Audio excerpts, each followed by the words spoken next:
Hello अस्सलाम वालेकुम। The summary of today wise आज हम लोगों ने एक्सरसाइज स्टार्ट की थी 2.2। आपकी बुक है 6 क्लास की ग्रेड 6 की एक्सरसाइज 2.2 पेज 17। आपको पता है कि ये यूनिट जो है इसका नाम आपके पास है होल नंबर। इट्स मीन कि हमने जितना भी काम करना है वो होल नंबर्स पे ही कर रहे हैं। जितने भी फंक्शंस जितने भी रूल्स हम अप्लाई करेंगे वो होल नंबर्स पे हैं। फर्स्ट वन आपके पास था each find difference. Difference mean कि आपने इनको माइनस करना है। यहाँ पे रफ वर्क आप लोगों ने करना है पेंसिल से। 53 minus 17 is 36 is your answer. यहाँ पे आप पेंसिल से एक छोटी एंडिंग लाइन लगाएंगे।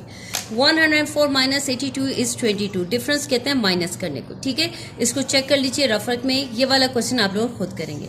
फिर आपके पास है फिल इन द ब्लैंक्स। आपको पता है कि जब हमारे पास किसी भी इक्वेशन में किसी भी स्टेटमेंट में या एक्सप्रेशन में इक्वल का साइन आ जाए तो वो उसको इक्वेशन में कन्वर्ट कर देता है। जब इक्वल का साइन आ जाता है तो वो एक्सप्रेशन दो हिस्सों में डिवाइड हो जाती है। एक को हम लेफ्ट हैंड कहते हैं, दूसरे को हम राइट हैंड कहते हैं। अब यहाँ पे जब लेफ्ट हैंड और राइट हैंड आ जाता है तो इन दोनों का आंसर सेम होना चाहिए। अब यहाँ देखें 2 + 3 हमारे पास 5 है, तो हमारे पास 3 में हम ऐसा क्या ऐड करें कि वो हमारे पास 5 है, तो हमने यहाँ पे 2 को ऐड किया है। इसी तरह यहाँ पे देखें 5 + 4 इज 9। अब इस 4 में हम क्या ऐड करेंगे कि वो आपके पास 9 बने, तो डेफिनेटली वो आपके पास 5 है। 2 इस 2 में क्या ऐड करें कि वो 2 ही रहे, तो 0 एक ऐसा डिजिट है जो किसी भी नंबर के साथ ऐड हो तो उसमें फर्क नहीं आता, तो यहाँ पे हमारे पास आ जाएगा 0। अब यहाँ पे आपके पास है 2 + 3 + 4।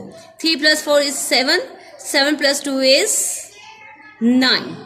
यहाँ पे देखें यहाँ पे हमारे पास क्या है कि हम कोई ऐसा नंबर ऐड करेंगे जिसको ऐड करने से हमारे पास जब 4 को हम इसको में ऐड करें तो हमारे पास जो है 9 है। तो यहाँ आ जाएगा 2 + 3 इज 5, 5 + 4 इज 9।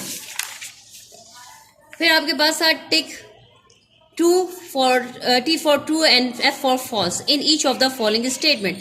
अब यहाँ पे भी आपने लेफ्ट हैंड और राइट हैंड को चेक करना है। 5 + 7 इज 12, 12 + 3 इज 15। पहले हम ब्रैकेट को सॉल्व करते हैं, ठीक है। 5 + 3 is 8, 8 + 7 is 15। Left hand right hand की इक्वल आ रही है, इट्स मीन कि ये ट्रू है। 6 + 7 is 13 and 6 + 5 is 11। 13 is not equal to 11, तो ये क्या हो जाएगा फॉल्स, क्योंकि यहाँ पे इक्वल का साइन दिया है, नॉट इक्वल का साइन नहीं दिया वहां। 0 + 2, 0 में जब 2 में जब 0 ऐड करेंगे तो वो 2 रहेगा। 2 इज इक्वल टू 2, 2 के बराबर है, इट्स मीन ये ट्रू है। Exercise 2.3 page 19 find product. Product कहते हैं मल्टीप्लाई को। आपने 48 को 5 से, अगेन मैं कह रही हूँ कि आपने रफ वर्क पेंसिल से करना है। 48 को 5 से मल्टीप्लाई किया 240 आया। 106 को 13 से मल्टीप्लाई किया आपके पास आया 1378। ये अगला क्वेश्चन जो है ये आप लोग खुद करेंगे। Verify the competitive law under multiplication. Law start करने से पहले हम यहाँ पे देखते हैं कि हमारे पास कुछ बेसिक लॉस हैं, ठीक है। हमारे पास है कॉम्पिटेटिव प्रॉपर्टी या लॉ। इसमें क्या है, a + b = b + a। Competitive कहते हैं मूव अराउंड, कि वो मूव करती है। जैसे यहाँ पे पहले a लिखा था, यहाँ पे हमारे पास b आ गया, इनकी रिप्लेसमेंट चेंज हुई है, इसलिए इसको हम कहते हैं competitive property.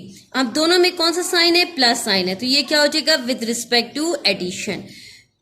a × b = b × a। ये कौन सी प्रॉपर्टी हो गई, commutative property with respect to multiplication, with respect to multiplication. इसके बाद हमारी दूसरी प्रॉपर्टी है एसोसिएटिव प्रॉपर्टी, जो फर्दर 2 पार्ट्स में डिवाइड होती है। एक है a + b + c। ये b और c आपके पास ब्रैकेट में है, यहाँ पे इक्वल का sign a + b bracket plus c। यहाँ पे हमारे पास ब्रैकेट चेंज होती है, ठीक है। इसमें आपके पास, इसलिए इसको हम ब्रैकेट प्रॉपर्टी भी कहते हैं, क्योंकि यहाँ पे देखिए b और c की ब्रैकेट बनी थी, जबकि यहाँ पे a और b की बन गई है। लेकिन लेफ्ट हैंड पे भी और राइट हैंड पे भी साइन कौन से इन्वॉल्व हुए, प्लस के, तो इसको हम कहते हैं with respect to addition. a multiply bracket b multiply c bracket close is equal to bracket a multiply b bracket close multiply c। यहाँ पे साइन मल्टीप्लाई गए, तो ये कौन सी होगी, associative property with respect to multiplication. ये थोड़ा सा आपको इस पे वर्क करना पड़ेगा, थोड़ी सी प्रैक्टिस करनी पड़ेगी। बार बार इन प्रॉपर्टीज को लिखेंगे, नाम लिखेंगे, तो आपको ये प्रॉपर्टी जो है 2 और 3 टाइम्स रिपीट करने से याद हो जाएगी। फिर आपके पास है डिस्ट्रीब्यूटिव प्रॉपर्टी। डिस्ट्रीब्यूटिव प्रॉपर्टी जो है इन दोनों प्रॉपर्टीज से डिफरेंट है। वहां पे सेम साइन यूज हो रहे थे, यहाँ पे देखिए क्या है, a मल्टीप्लाई b प्लस सी। यहाँ पे ब्रैकेट में प्लस साइन है, ब्रैकेट के बाहर आपके पास मल्टीप्लाई का साइन है। अब ब्रैकेट जो है वो बाहर वाली वैल्यू से मल्टीप्लाई होती है, a multiply b plus a multiply c। यहाँ पे साइन चूंकि पहले मल्टीप्लाई का आएगा तो इसको हम मल्टीप्लाई का आएगा, इसलिए हम इसको लिखते हैं distributive property with respect to multiplication over addition.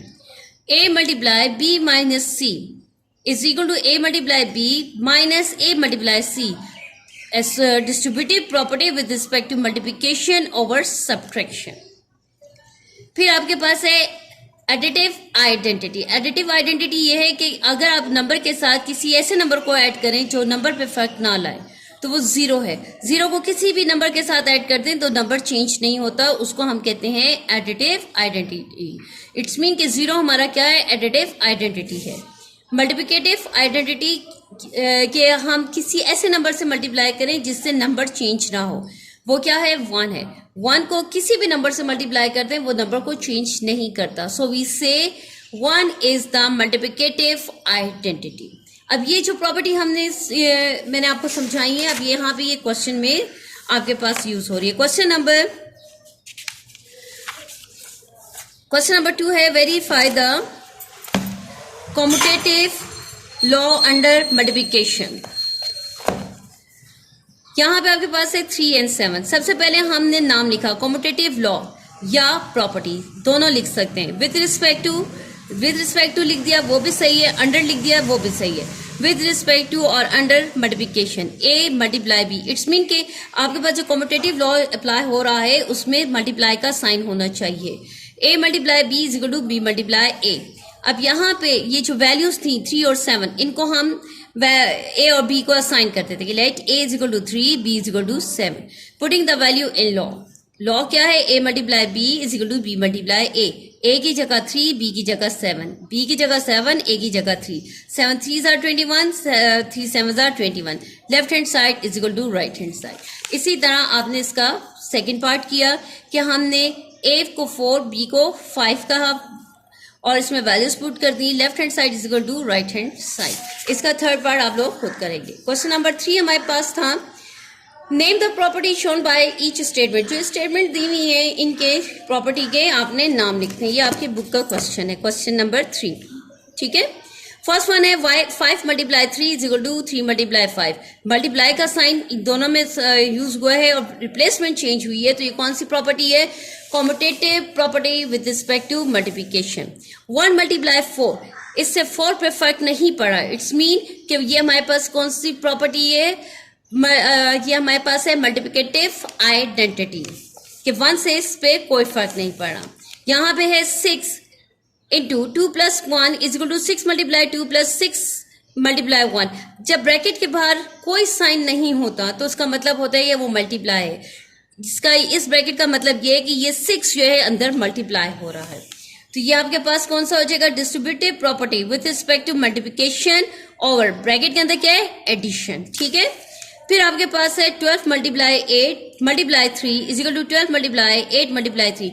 यहाँ देखेंगे ब्रैकेट चेंज हुई है, ब्रैकेट चेंज हुई है। ये 3 डिजिट सेम डिजिट्स ही लिखे हुए, लेकिन यहाँ पे फर्स्ट 2 के ब्रैकेट बनी है और यहाँ पे सेकंड और थर्ड की ब्रैकेट है। तो ये कौन सी प्रॉपर्टी हो गई, associative property with respect to multiplication. Question number 4 आपके पास है, find each sum mean plus और product mentally. Product mean multiply. इसको आपने जो है खुद सॉल्व करना है। जहां पे प्लस साइन हो रहे हैं उन्हें प्लस करेंगे, जहां मल्टीप्लाई हो रहे हैं वहां मल्टीप्लाई करके जो भी आंसर आ रहा है वो आप लोग लिखेंगे। Okay, have a nice day boys, Allah Hafiz.